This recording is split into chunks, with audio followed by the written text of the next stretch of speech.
오늘 우리 여기서 모이는 수요 기도의 마지막 날이에요. 아까 이종태 집사님이 그 얘기 하는데 아무 생각 없었다가 그 얘기 듣고 난 다음부터 여기서 모였던 그 수요 예배의 시간들이 머릿속에 계속 지나가는 거예요.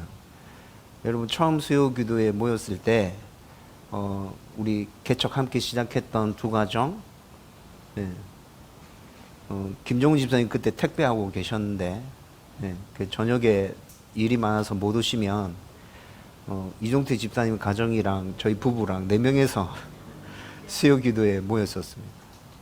네. 그때는 저희 집사님이 반주를 안 했습니다. 그래서 그냥 생 라이브로 찬송 부르고 박수 치면서, 네. 그렇게 수요 기도를 시작해서 5년을 여기서 지나왔는데 오늘 여기서 마지막 수요 기도회로 모인다고 생각하니까 참 감회가 새롭네요. 네, 하나님께서 진짜 함께 해주셨고 우리 교회를 건강하게 세워주셨고 은혜 주셔서 더 좋은 곳으로 옮겨가게 되는구나 이런 생각들이 참 많이 들면서 감사하기도 하고, 네. 다음 주일날은, 네, 여기 있는 음향 장비가 다 옮겨져 갑니다. 월요일날. 그래서 수요일날 음향과 관련된 시설이 여기 아무것도 안 남게 돼서 수요 기도회를 다음 주 한 주는 쉬게 될 것이고 12월 15일날 새로운 장소에서 이제 수요 기도회를 또 시작하게 될 겁니다. 지금 여기서 모일 때 하나님께서 부어주셨던 그 은혜가 그 새로운 장소 가운데 가서도 넘쳐나게 될 줄 믿습니다. 함께 기대했으면 좋겠고 수요 기도에 모여서 짧은 시간이라도 기도하는 이 시간을 여러분들이 더 사모했으면 좋겠고 하나님의 뜻을 분명하게 깨닫고 또 순종하기 위해서 더욱더 몸부림칠 수 있었으면 좋겠습니다. 자, 오늘 말씀 가지고 이제 말씀을 나눠보십시다. 몇 년 전부터 재심 변호사로 굉장히 유명한 사람인데 박준영 변호사, 여러분 아마 이름 들어보셨을 겁니다. 이 사람에 대해서 여러분들도 아마 뉴키즈라는 프로그램에 나와서 이야기하는 것 보신 분도 계실 테고 아는 분도 계실 것이라 생각하는데 이 변호사가 유명해지기 시작한 것이 2017년도에 재심이라는 영화가 개봉하면서부터였습니다. 재심이라는 이 영화는 2000년에 전북 익산 약촌 오거리 택시 살인 사건, 택시기사 살인 사건이 있었는데 2000년에 있었던 사건이었거든요. 이 사건이 소재가 되어서 만들어진 영화가 재심인데 줄거리를 중심으로 이 영화의 줄거리를 중심으로 해서 이 사건이 어떻게 진행됐는지 간략하게 말씀드리면 아주 야심한 밤에 택시기사가 무참히 살해야 되는 사건이 벌어졌습니다. 그런데 그 살인 사건에 아주 유력한 용의자가 있었는데 이 용의자는 어느 순간에 수사선상에서 제외돼 버리고 그 용의자를 목격한 불량 청소년이 갑자기 주범으로 등장하는 그런 일이 발생하게 되죠. 그러면서 결국에는 이 용의자가 진짜 범인은 이 사람이거든요. 근데 이 사람은 수사선상에서 아예 제외돼서 경찰들이 이 사람을 부르려고 생각하지도 않아요.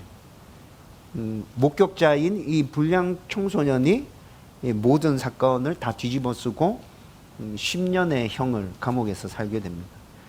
10년을 감옥에서 온전히 살고 다 살고 난 다음에 이제 세상으로 나왔는데 세상에 나왔더니 택시 회사에서 구상권이라 해서 1억 4천만 원을 청구했어요.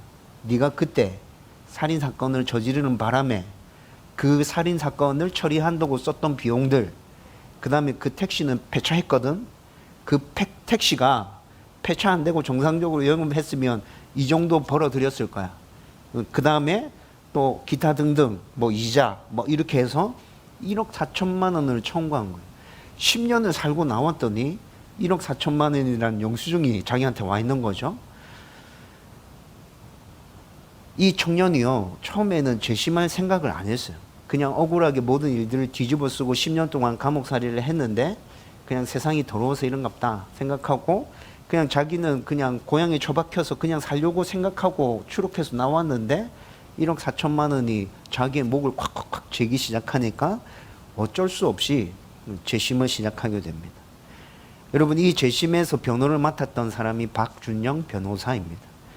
여러분, 실제로 이 재심이 진행됐는데요, 2016년 말에 원심을 뒤집어 엎고 이 영화의 주인공인 청년이 무죄를 선고받게 됩니다. 이 청년이 무죄로 선고받았으면 진짜 범인 잡아야겠죠? 그래서 원래 용의자로 유력한 선상에 있었던 그 청년을 다시 경찰들이 불러서 조사하기 시작했고 재판이 진행됐는데 2018년에 이 유력한 용의자가 진범으로 밝혀지고 15년형의 선고를 받고 지금 복역 중에 있습니다.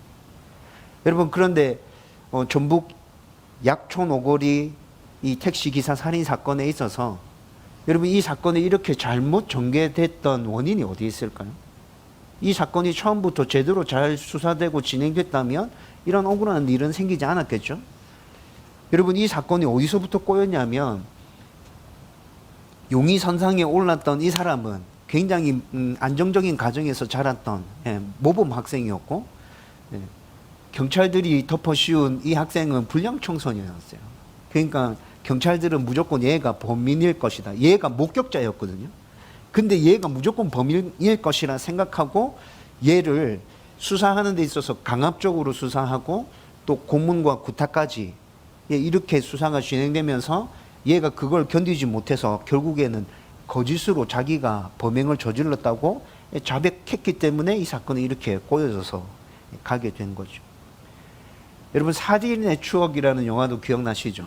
이거 화성시에서 있었던 연쇄살인 사건을 소재로 다룬 영화인데, 여러분, 그 사건도 똑같은 케이스죠.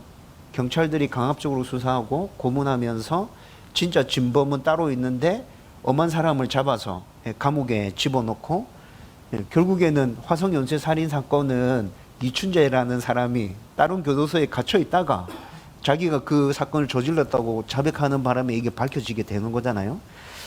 여러분, 이렇게 억울한 일들을 당하는 사람들 우리 주변에 살펴보면 진짜 많습니다. 꼭 이렇게 엄청난 사건이 아니라 하더라도 알게 모르게 크게 작게 어떤 일을 당했는데 이 사람이 피해자인 것 같은데 가해자로 둔갑되어져 있고, 이 사람이 보상을 받아야 될 것 같은데 오히려 이 사람이 보상을 해줘야 되는 그런 억울한 일들을 당하는 상황들이 우리 삶 가운데서 곳곳에서 일어나고 있다는 거죠. 여러분도 잘 생각해 보시면 억울한 일을 당했던 거 기억나는 것들 있을 수 있습니다. 여러분, 오늘 우리가 나눌 본문 말씀은 다윗이 아무 쓸모없고 악한 나발에게 최선을 다해서 선을 베풀어 주었죠.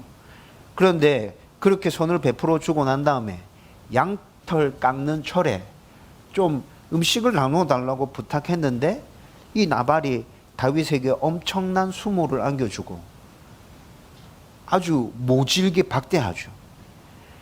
여러분, 하나님은 이 억울함을 당한 다윗이 직접 그 억울함을 풀려고 출정을 시작했을 때 하나님 그 길을 막으시잖아요.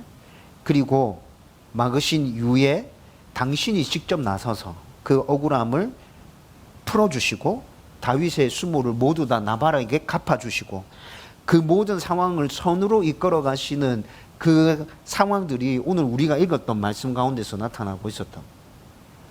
여러분, 저는 오늘 이 부분에 포커스를 두고 여러분들과 함께 말씀을 나눠보려고 합니다.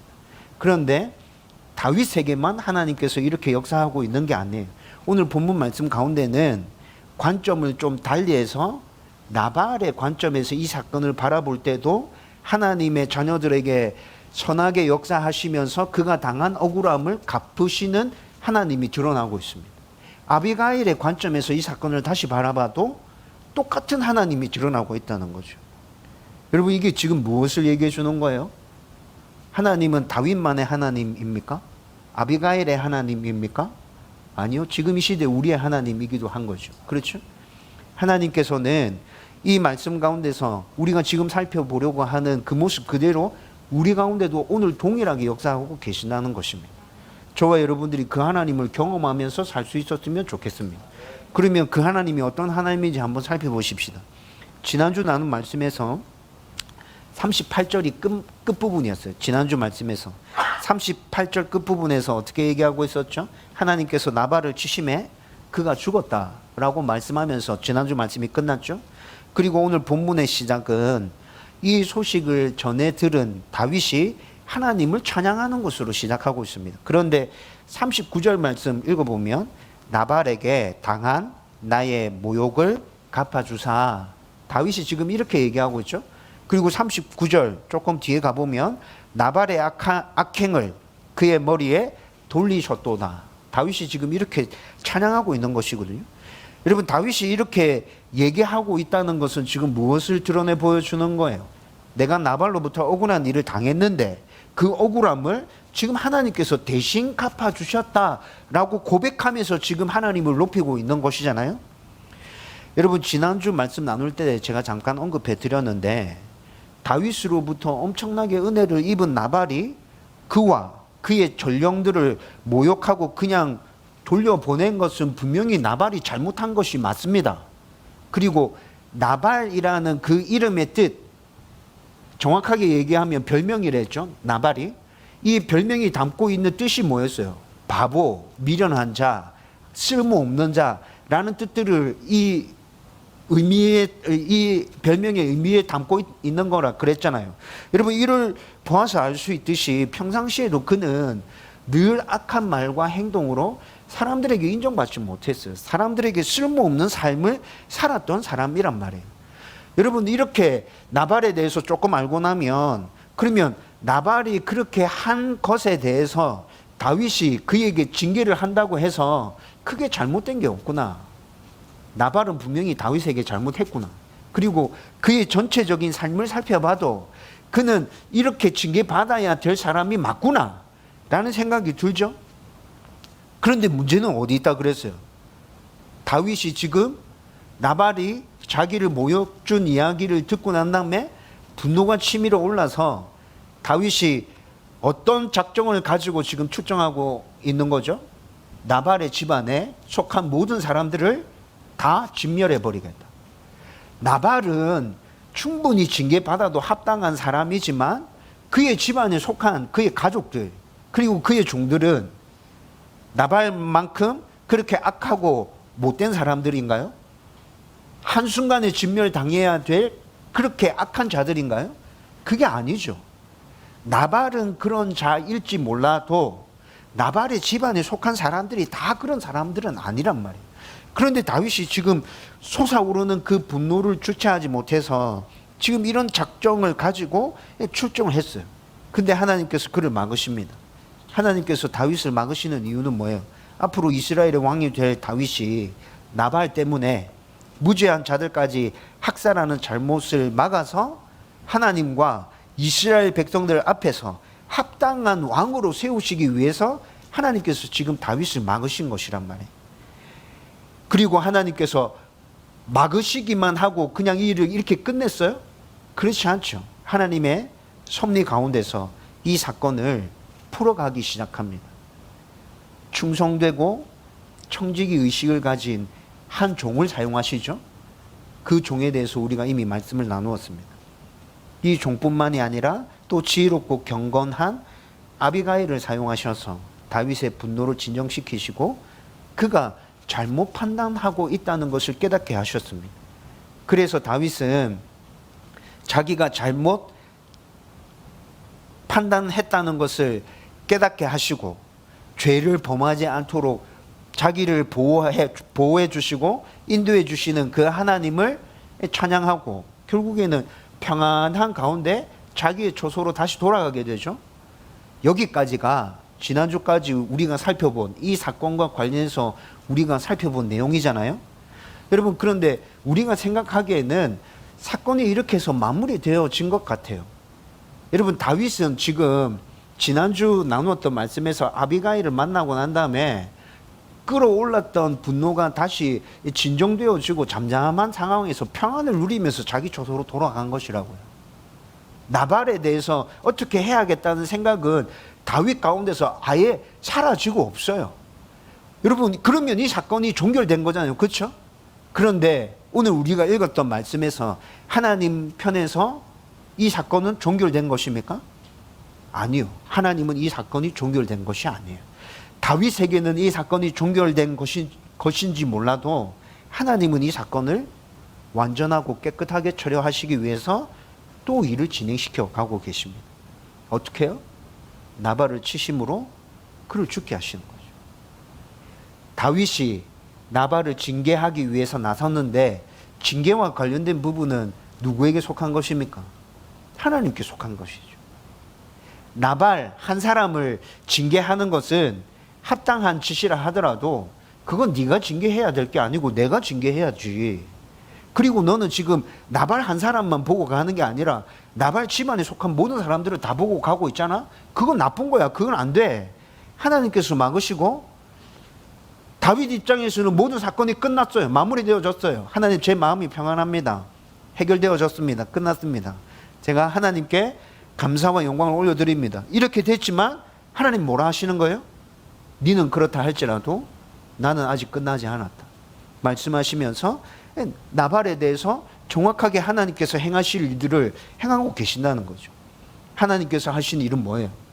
다윗이 당한 그 억울함들, 다윗이 당한 그 수모들을, 내 새끼인 다윗을 네가 함부로 그렇게 건드렸어? 너 좀 나한테 혼나야겠어. 하나님께서 직접 손봐 주시는 거예요.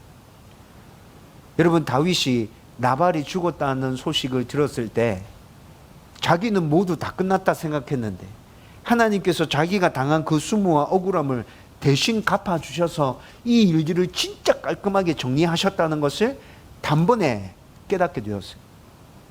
그래서 오늘 39절 말씀에 다윗이 뭐 하고 있다고요?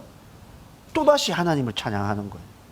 아, 나는 이미 끝났다 생각했는데 하나님은 이 일을 완전하게 매듭짓기 위해서 나의 억울함을 친히 이렇게 갚아주고 계시는 거구나. 여러분, 우리는 때로 앞뒤 상황을 다 살펴봐도 잘못한 것이 하나도 없는 것 같고 하나님의 뜻에 맞게 순리대로 일을 풀었는데 억울한 일을 당할 때 진짜 있습니다. 우리의 성실함과 정직함을 이용하려는 사람들이 있죠. 여러분, 그런 거 경험해 보셨습니까? 예수 믿기 때문에 나는 정직해야 돼, 나는 성실해야 돼. 근데 그렇게 사는 우리들을 이용해서 뒤통수 때리는 사람들이 있죠. 그 성실함과 정직함이 어리석은 모습으로 그들에게 비춰져서 조롱과 비웃음이 섞인 손가락질 당할 때 있습니다. 하나님의 백성답게, 성도답게 살아보려고 이렇게 몸부림치고 있는데 이용당하고 조롱과 비웃음 소리를 들으면서 손가락질 당할 때 정말 억울하고 분노가 치밀어 오르죠. 그렇게 우리 가운데 말하는 사람들에게 화가 나는 건 너무나도 당연한 일이고 그 화가 그 사람들을 넘어서서 누구에게까지 뻗쳐갑니까? 하나님에게까지 뻗쳐가죠. 하나님, 지금 저는 온전하게 살려고 최선을 다하고 있는데요.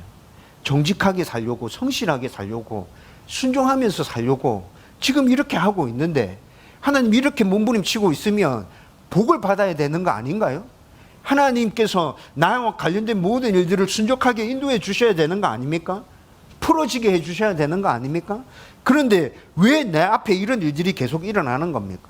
왜 사람들이 나의 이런 모습을 이용하려고 달려드는 겁니까? 왜 제가 손가락질 받아야 합니까? 여러분, 하나님께 대해서 이런 분노들을 치밀어 오르죠.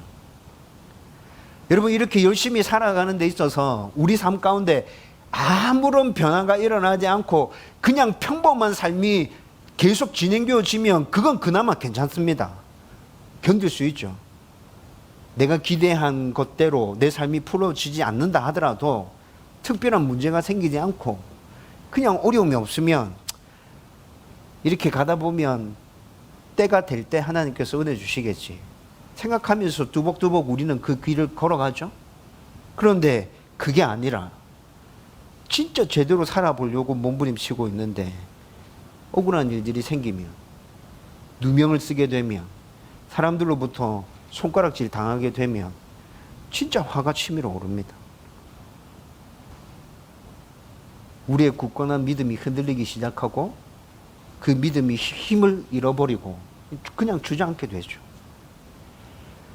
혹시라도 그 가운데서 다시 힘을 내서 이 억울함을 풀어보기 위해서 이리 뛰고 저리 뛰어봐도 전혀 풀리지 않을 때 그 답답함은 이루 말로 표현할 수가 없어요. 그냥 신앙 자체를 다 포기해 버리고 싶은 마음이 들기도 하는 것이 사실입니다. 여러분, 이럴 때 하나님은 왜 우리를 가만히 내버려 두는 것 같죠? 왜 하나님은 우리 가운데서 아무 일 안 하는 것처럼 느껴집니까? 여러분, 그런 느낌 받아보셨던 적 없으십니까? 여러분, 그런데 다윗과 나발의 사이에서 일어났던 이 사건, 몇 주 동안 우리가 지금 함께 나누었던 그 말씀들을 전체적으로 한번 정리해 보십시오. 지금까지 살펴본 말씀을 잘 생각해 보면 하나님의 뜻에 순종하면서 합리적으로 모든 일들을 진행했음에도 불구하고 우리가 억울한 일을 당할 때 그 억울함에서 벗어나기 위해서 발부둥 치고 있는데도 여전히 진전이 없을 때, 그때 우리는 하나님이 가만히 그 상황을 지켜보고만 계신다고 생각하지만, 여러분, 몇 주 동안 우리가 나눴던 말씀을 살펴보면 하나님은 그냥 가만히 지켜보기만 하셨나요? 그렇지 않았습니다. 하나님은 가만히 지켜보고만 계셨던 것이 아닙니다. 모든 상황을 하나님의 섭리 가운데서 풀어가고 계셨습니다. 이끌어가고 계셨다고요. 모든 상황들이 하나님 손 안에 있었다고요. 그래서 다윗이 죄를 짓지 않도록 막으시는 거예요. 청지기 의식을 가진 한 종을 사용하시는 거예요. 현명하고 지혜로운 아비가일을 붙들어서 사용하시는 거예요. 그래서 억울함을 당하는 다윗의 그 한을 풀어주시는 거예요. 하나님 그냥 가만히 지켜보시는 게 아니었단 말이에요. 결국 시간이 다 지나고 난 다음에 다윗이 발견한 건 뭐였습니까? 하나님이 나의 억울함을 갚아주셨구나. 하나님 일하셨구나. 하나님 정말 신실한 분이 맞구나. 하나님 나의 좋으신 아버지네. 여러분, 다윗이 지금 오늘 본문에서 그걸 확인하고 지금 하나님을 다시 찬양하고 있는 것이잖아요. 여러분, 하나님은 다윗의 하나님이시면서 동시에 우리의 하나님이십니다. 하나님은 지금 우리의 삶 가운데도 이렇게 역사하고 계십니다.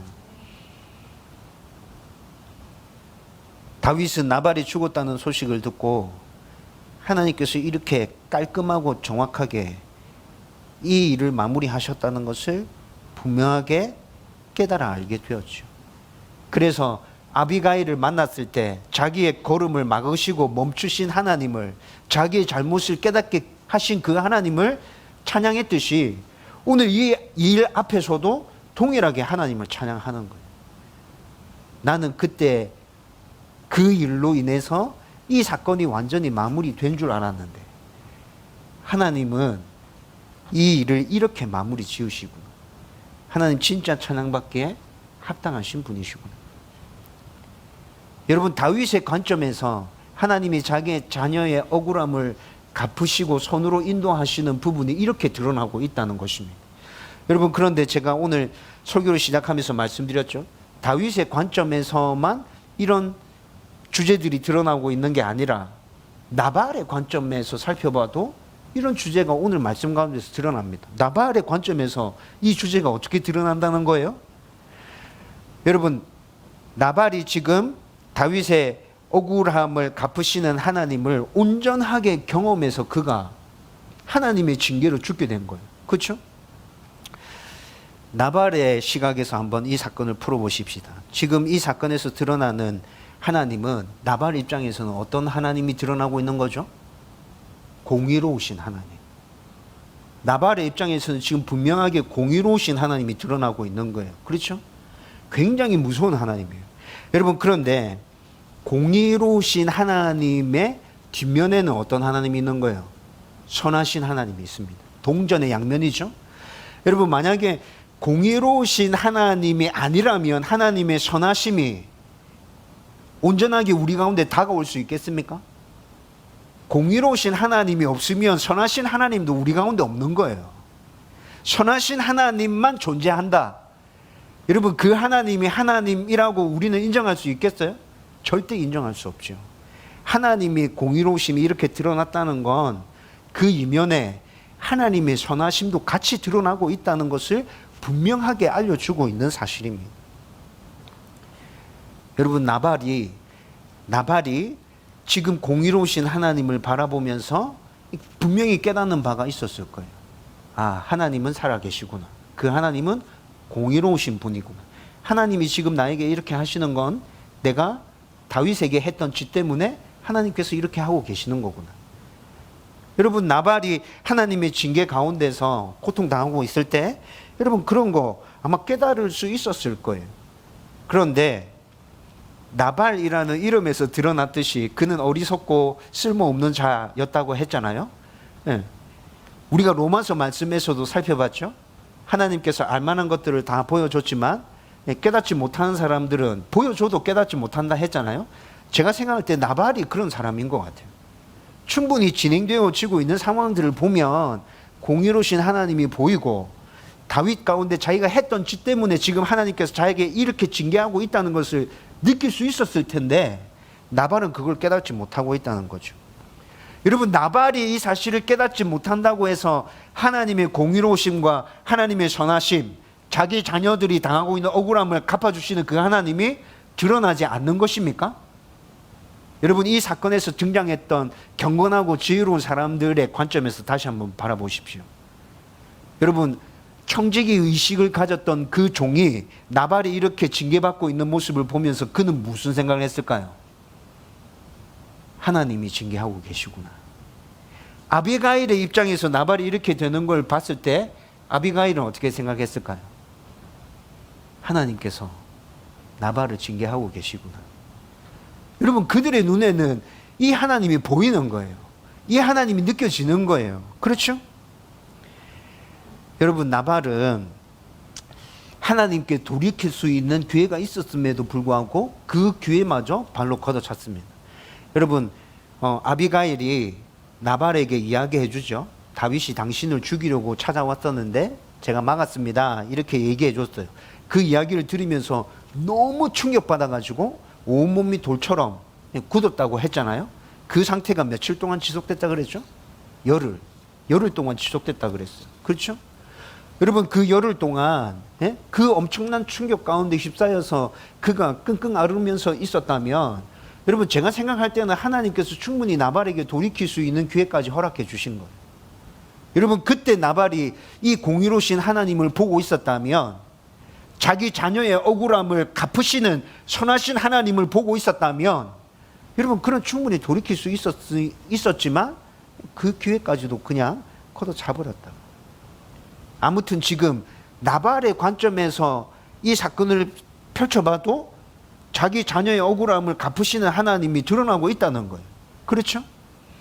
여러분, 아비가일의 관점에서 또 이 사건을 한번 볼까요? 아무 쓸모없고 악하고 욕심과 교만으로 똘똘 뭉친 바보 같은 나발과 살면서 아비가일이 얼마나 힘들었을까요? 저는 이 사건에서 아직 해결하지 못한 궁금증이 있습니다. 이렇게 미련하고 악한 나발이 아비가일 같이 현명하고 지혜로운 이 여인과 어떻게 결혼했을까? 어떻게 맺어졌지? 제가 추측해 보기로는 부모들끼리 잘 알고 지내면서 어릴 때 아마 정략 결혼을 했을 수도 있겠다. 아니면 아비가일 집이 너무나도 가난해서 엄청난 지참금 때문에 그냥 나발과 결혼했을 수도 있겠다. 아니면 젊었을 때 아비가일 눈에 완전히 콩깍지 씌워가지고 나발 보면서 뿅 가가지고 그냥 그렇게 결혼했을 수도 있겠다. 콩깍지 씌우면 아무것도 안 보이죠? 여러분들 다 경험하셨잖아. 경험하셔가지고 지금 이 자리에 앉아 있는 거잖아요. 그렇죠? 콩깍지 씌우면 진짜 아무것도 안 보여. 여러분, 그런데 이런 건 추측일 뿐이고 진짜 어떻게 나발같이 악하고 미련한 자를 이렇게 지혜롭고 현명한 아비가일이 어떻게 그와 결혼하게 됐을까? 진짜 궁금하다고요. 여러분, 그런데 이렇게 부부로 살면서 경건하고 현명했고 지혜로웠던 그 아비가일이 이 당시 이스라엘의 풍습은 어때요? 가부장적인 제도의 풍습으로 살았죠? 굉장히 엄한 가부장적인 제도하에서 살았어요. 여러분, 이런 풍습 가운데서 살면서 나발의 악함이 어리석은 말과 행동으로 얼마나 답답하고 얼마나 괴로웠을지 여러분 좀 짐작이 되세요? 네? 나발로부터 당한 억울한 일의 횟수, 나발로부터 당한 억울한 일의 강도, 여러분 이런 거 다 따지면 지금 그런 일들을 제일 많이 당한 사람 누구일 것 같습니까? 당연히 아비가일이죠. 예? 그렇죠? 다윗이 그런 일 제일 많이 당했을까요? 아니요. 다윗은 그냥 한 번 당한 것뿐이고 아비가일이 지금 최고로 이런 일들 많이 당했단 말이에요. 이 모든 억울함을 다 견디고 참고 살아온 아비가일에게도 지금 이 사건에서 나타난 하나님은 당신의 자녀들의 억울함을 선하게 풀어주시는 하나님이 분명히 맞습니다. 이 사건을 통해서 그녀의 남편의 나발은 하나님의 심판으로 죽었죠. 그리고 그녀는 이제 완전히 자유로운 몸이 됐어요. 그리고 아비가일의 경건과 지혜로움을 높이 산 다윗이 그녀를 아내로 삼으려고 하고 있죠. 여러분, 아비가일이 본 다윗은 어떤 사람이었어요? 신앙과 인성과 능력에 있어서 사울의 군대 장관보다는 더 큰 일을 감당할 엄청난 하나님의 사람이라고 아비가일이 다윗을 평가하고 있었죠. 여러분, 이것이 어디서 드러났죠? 나발과 관련된 문제를 풀기 위해서 아비가일이 다윗을 만나서 대화할 때 이런 모습들이 다 드러났잖아요. 여러분, 지금 아비가일은 다윗을 굉장히 위대한 하나님의 사람이라고 인정하고 있는 거예요. 그런데 그 다윗이 자기에게 청혼을 해온 것이죠. 여러분, 나발의 장례가 끝나자마자 한 7일 정도 걸렸을 것이라 학자들이 추측합니다. 그 7일의 장례가 끝나자마자 다윗이 아비가일에게 혼담을 보냅니다. 그런데 아비가일이 그 혼담에 바로 반응하죠. 아비가일도 다윗을 마음에 품고 있었던 것 같아요. 그리고 또 다른 면으로 생각해 보면 나발로부터 빨리 모든 상황들을 다 정리하고 그 속박으로부터 벗어나고 싶었던 마음도 있었던 것 같아요. 여러분, 이런 모든 것들을 다 정리해 보면 아비가일이 참 힘든 삶을 살았구나, 나발이랑 같이 살면서.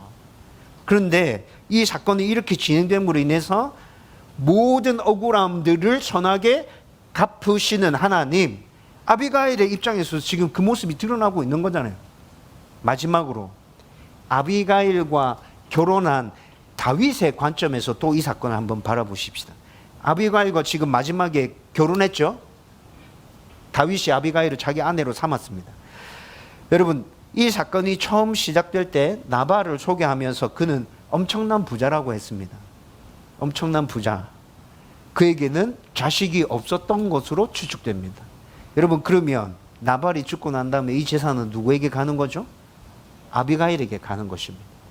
여러분, 그런데 아비가일이 또 누구랑 결혼했어요? 지금 다윗과 결혼했어요. 그러면 이 재산이 결국 어디로 간 거예요? 다윗에게로 갔습니다. 여러분, 사무엘상 25장 8절 말씀에 양털 깎을 때에 다윗이 굉장히 정중하게 예의를 갖추어서 나발에게 당신 안에 있는 것 중에 얼마를 우리 가운데 좀 나누어 주십시오 이렇게 청했죠. 당신 가운데 있는 얼마를 좀 나누어 주십시오. 그런데 그가 아무것도 안 주려고 했습니다. 그랬더니 하나님께서 어떻게 하셨어요? 그를 죽게 만드시고 그에게 있던 모든 것들을 통째로 다 다윗에게로 옮겨 놓으셨습니다.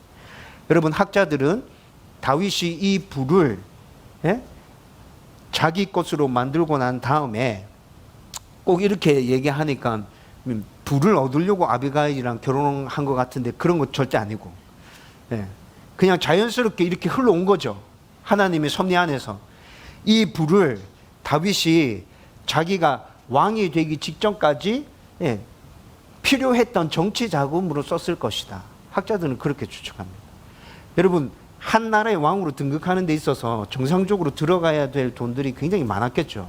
근데 다윗 수중에는 지금 있는 게 없잖아. 힘들고 가난하고 외로운 사람들 한 2,000명 자기 따라다니고 있고, 떨거지죠, 떨거지. 근데 그 사람들 자기 따라다니고 있고 가진 것 아무것도 없고 뭐 이런 상황이잖아요. 근데 지금 이 상황이 이렇게 전개됨으로 인해서 필요한 자금들이 지금 생겨나게 된 거예요. 학자들은 하나님의 은혜로 이런 돈들을 가지고 그가 정상적으로 왕위에 오르는데 필요한 일에 그렇게 썼을 거다. 그렇게 추측합니다. 아비가일과 결혼한 다윗의 관점에서 봤을 때도 억울함을 갚아주시고 선하게 인도하시는 하나님, 그대로 드러나잖아요.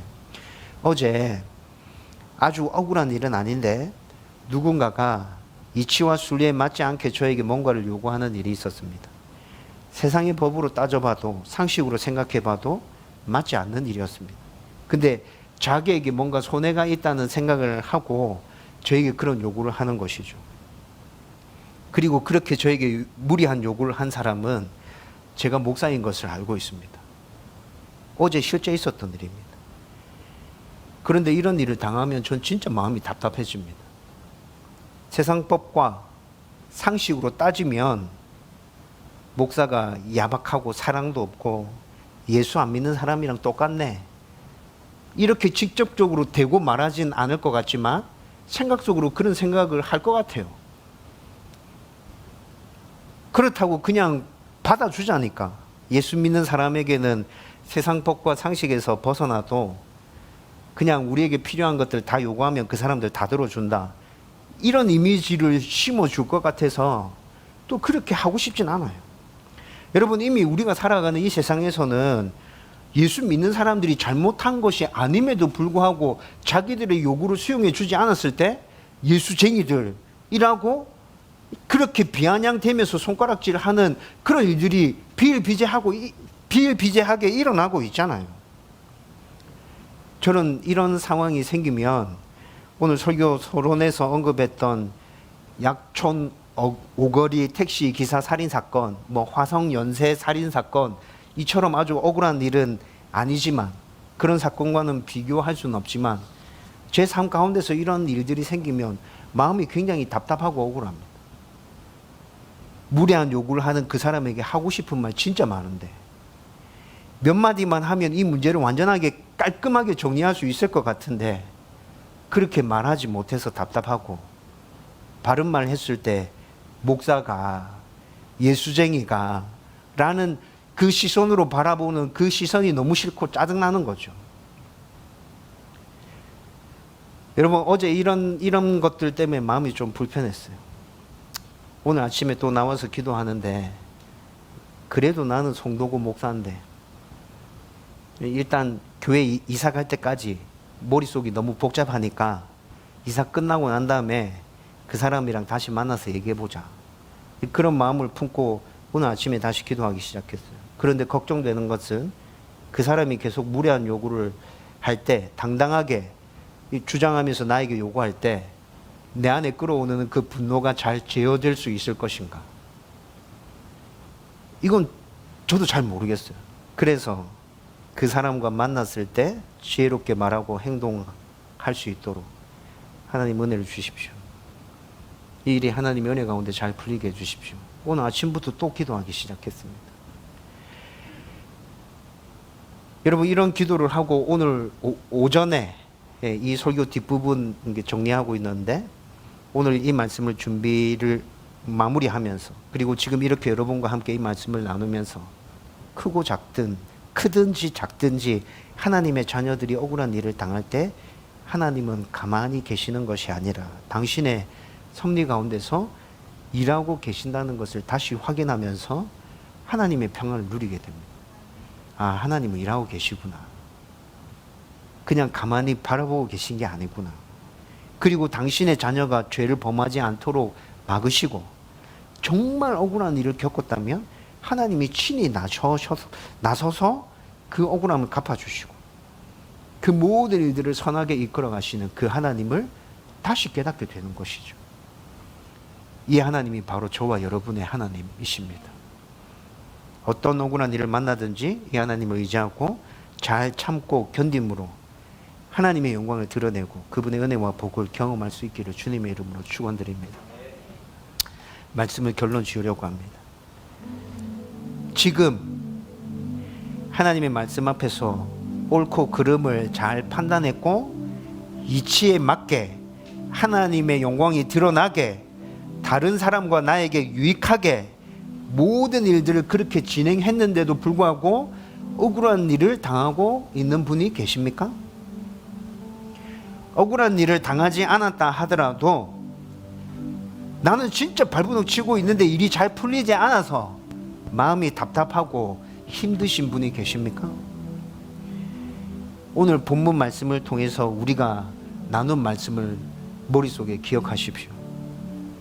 자녀의 억울함을 갚아주시는 하나님, 그 모든 일들을 선하게 이끌어 가시는 하나님, 이 하나님이 저와 여러분들의 하나님이십니다. 우리는 지금 아무것도 느껴지지 않는다 하더라도 하나님은 지금 일하고 계십니다. 하나님 일하고 계십니다.